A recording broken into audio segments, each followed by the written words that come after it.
Assalamualaikum warahmatullahi wabarakatuh. Perkenalkan, nama saya Muhammad Rizal Kinuri, mahasiswa Universitas Islam Negeri Sunan Kalijaga, Yogyakarta, dengan konsentrasi bimbingan konseling Islam.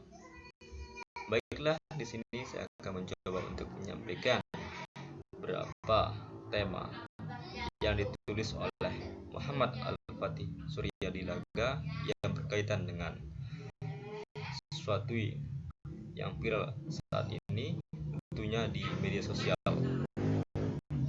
Baiklah, tema yang berkaitan dengan hal tersebut yakni memaknai seruan jihad dalam azan dan tradisi kenabian dalam hadis. Dalam beberapa hari ini tentu ramai di media sosial tentang model azan baru dengan menambahkan hayya al jihad, yang artinya seruan untuk berjihad. Kejadiannya di pesantren Tajul Alawi Solo, pimpinan Habib Bahar bin Smith. Tentunya jika dilihat secara utuh, ketika kumandang azan pada kalimat tersebut dijawab dengan pekik Allahu Akbar, jawaban tersebut menjadikan seolah-olah dalam masa perjuangan yang mengharuskan setiap orang untuk berjihad. Namun kenyataannya kondisi Indonesia dan dunia sedang tidak bergejolak atau aman terkendali, baik politik maupun sosial budaya. Atas hal tersebut memunculkan meme tentang ajakan senada seperti ajakan untuk cepat nikah atau yang lainnya, atau kalimat ajakan lainnya yang tentunya bertujuan menambahkan semarak model penambahan sebagaimana fenomena di atas. Bahkan tanggapan serius pun banyak bermunculan, seperti Majelis Ulama Indonesia dan Muhammadiyah yang menganggap tambahan tersebut tidak ada dasarnya dalam hadis dan kebiasaan di masa Rasulullah SAW. Dan sesudahnya, walaupun dalam keadaan genting dengan adanya perang. Dalam sejarah Indonesia, ajakan perang atau jihad pernah terjadi. Hal tersebut dikumandangkan oleh Kiai Haji Hasyim Asy'ari ketika mempertahankan negara kesatuan Republik Indonesia dari penjajah dan agresi militer.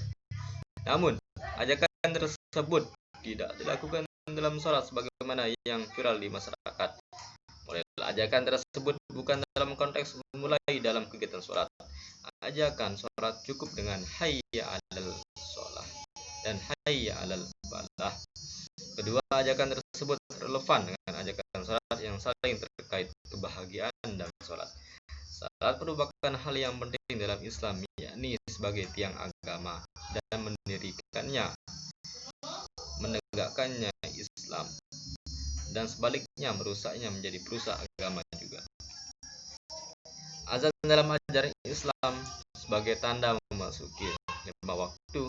Hal tersebut dikumandangkan oleh seorang muazzin dari masjid atau musalla.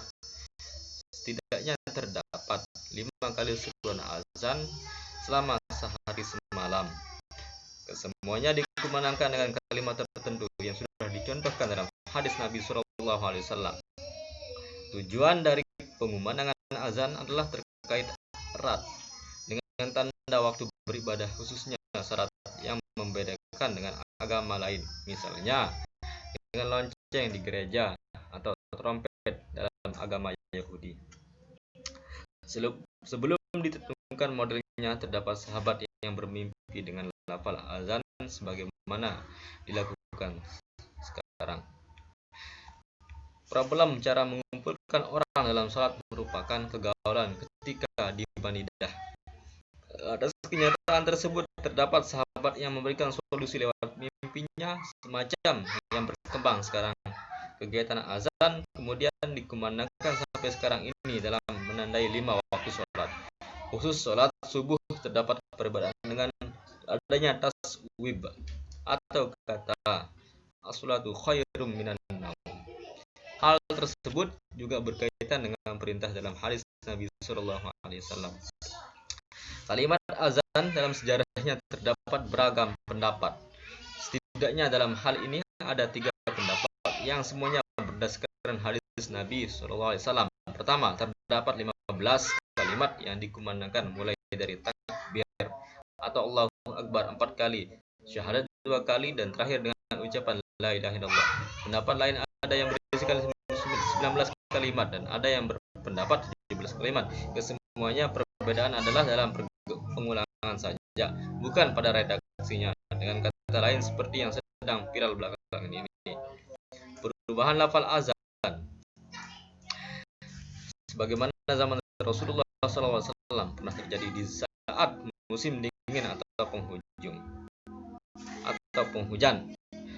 Hal tersebut kemudian Bilal selaku muazin pada zaman dahulu menambahkan kata shollu fi buyutikum atau fi rihlatikum, atau salatlah kalian semua di rumah atau kendaraan kalian semua, atau pada saat sekarang ketika tidak aman salat berjamaah di masjid, maka serentak muazin melakukan seruan salat di rumah sebagaimana zaman Nabi Muhammad SAW.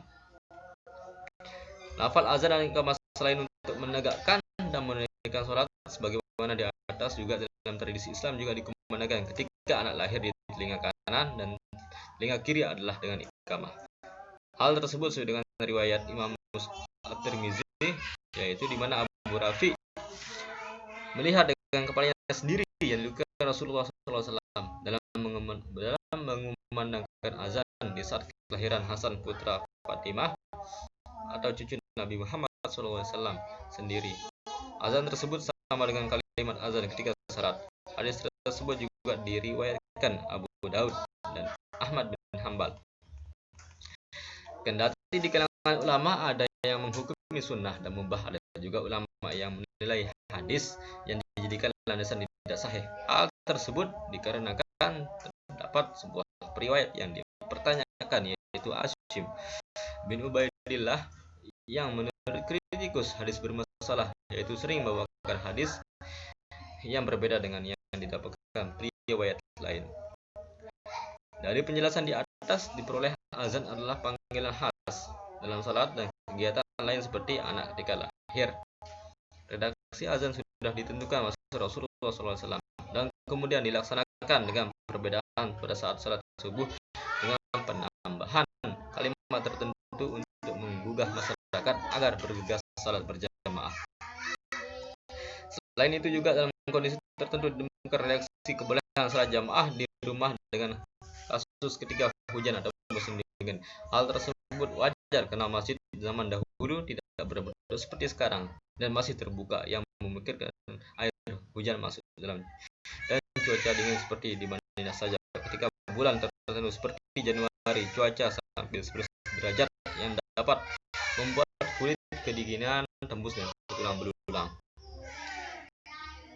Selain kenyataan di atas, belum ditemukan dalil dan kebiasaan seperti yang dilakukan sekarang ini, yaitu dengan mengajak jihad dan jawabannya dengan Allah Akbar.